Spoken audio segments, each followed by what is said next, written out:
Hey YouTubers, this is the Pro Meat Atheist, and I'm going to make kind of a beginning to my whole tirade of future videos about the purpose and reason of eating meat and why it is a good idea, unlike the person who I'm going to be one-way debating, in a way, using his old videos to make my new videos.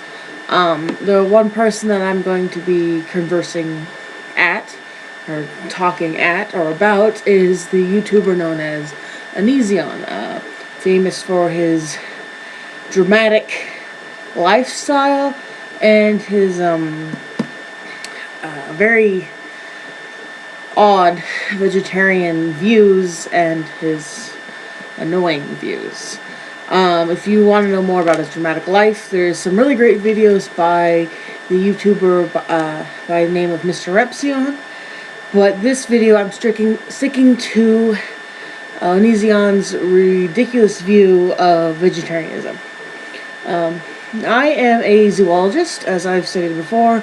My senior year at a four-year university studying the animal kingdom, basically.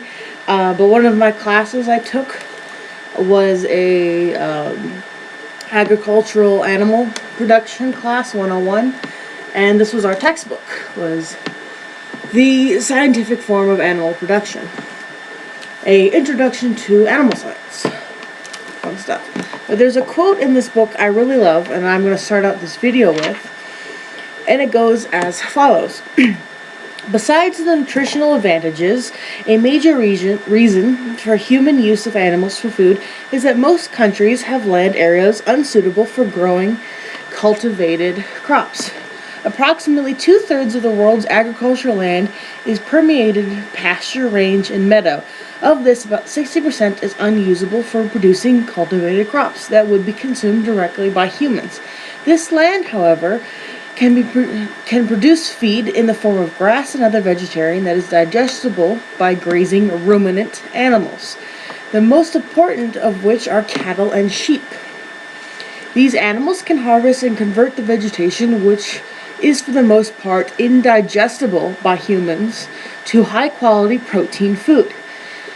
And it goes on talking about the United States and animals, and basically it gives this nice little flow chart on the very next page. You can, I don't know, it's kind of poor quality, but the description is a graphic illustration of the land, plant, ruminant, animal, human relationship. Products marked with attributes, anyway. It's a nice diagram. It's a very good book. It's a textbook, so I don't know where you could normally find it. But it's from my freshman year here, so it's about 4 years old. They might have come out with a new edition. But going from that quote, I want to start off on Onision's video. Hey guys, whenever I mention vegetarianism, people freak out. They really freak out. Like, if you look at my comments, people really freak out. My average vegetarian video has probably 1,500 comments, for an example. It's just stupid how freaked out people get. And I think that the reason a lot of people freak out is because, not because I'm ignorant in their opinion, not that alone at least, it's because there's this incompletion. You know, it's like a very taboo topic. And it's taboo because people don't want to reflect on what they're doing. Like, I've said it 1,000 times before, I'll say it again. Why is it I can show you me ripping broccoli out of the ripping broccoli out of the ground and cutting it up into little pieces and putting it in the fridge? Why is it I can do that and not get flagged on YouTube and not get tisked at by society? But when I show you me going to an animal as it goes sawing through its neck, when I rip off its head, I throw its head on the ground, and then I gut it, its guts pour out of its belly. It's like, because it's still alive. I mean, the blood's still pumping through it, so it's like, and the guts are just pouring out, rip its rib cage open, and then I pull off a piece of meat and I throw it on a pan, and then the thing's still wiggling in the corner like, as I'm cooking its flesh. How come that is so offensive? You know? I think that's why people get so upset when I make vegetarian videos, because they don't want to admit what they're doing.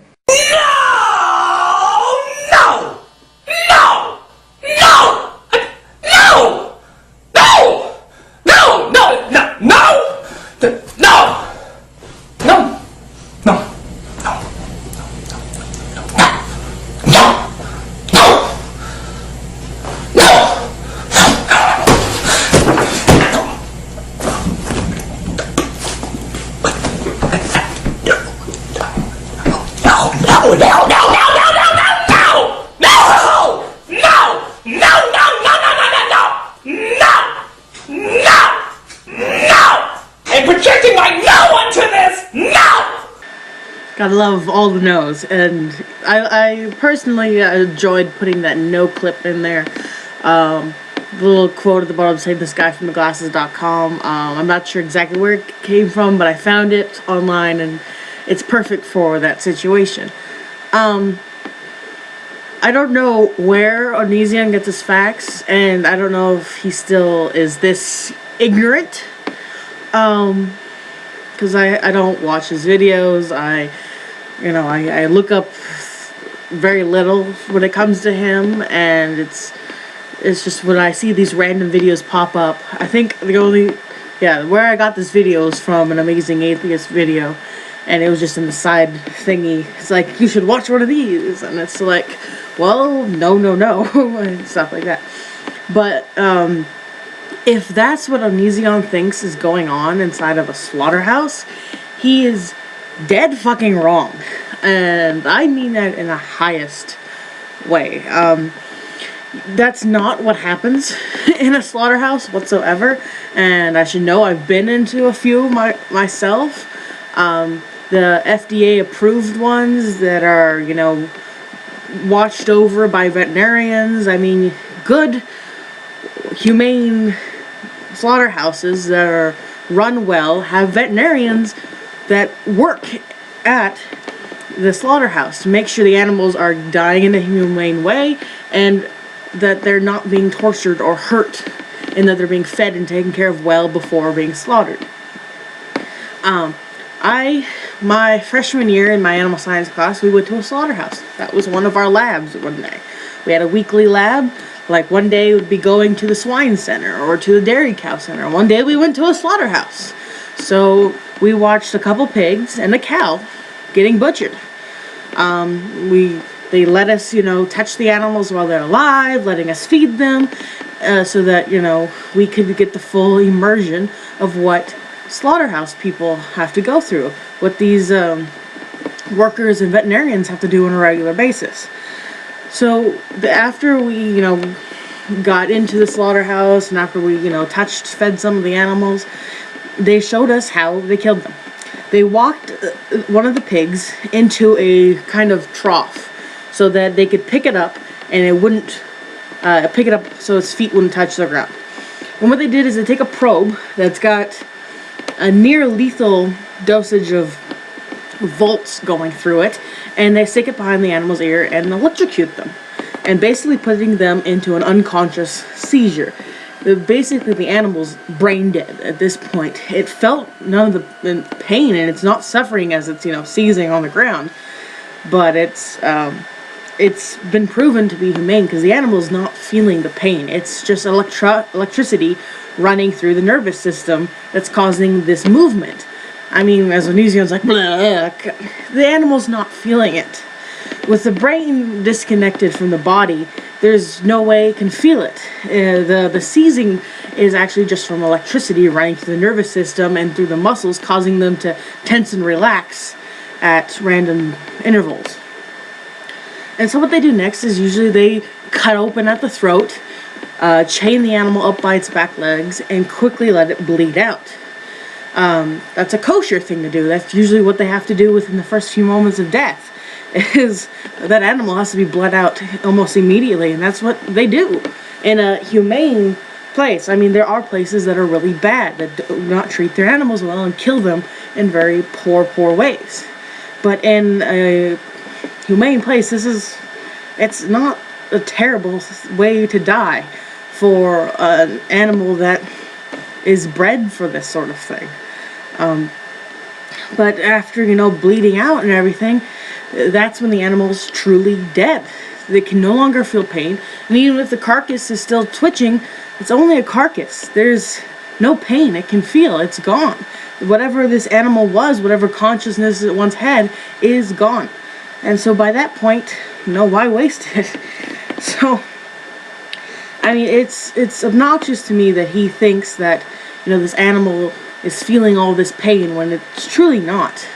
I mean, when it came to the cow, they have what is called a rod gun, something like that. I'm not sure of the name at the moment, but it's a solid steel rod in a gun that's retractable into the gun, and they just put it up next to the cow's head and shoot it, and it has enough force to crack through the skull and damage the brain. So this animal is instantly brain dead.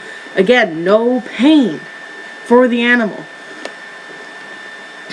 And from my quote earlier from my textbook, this is a suitable way to, feed mass amounts of people.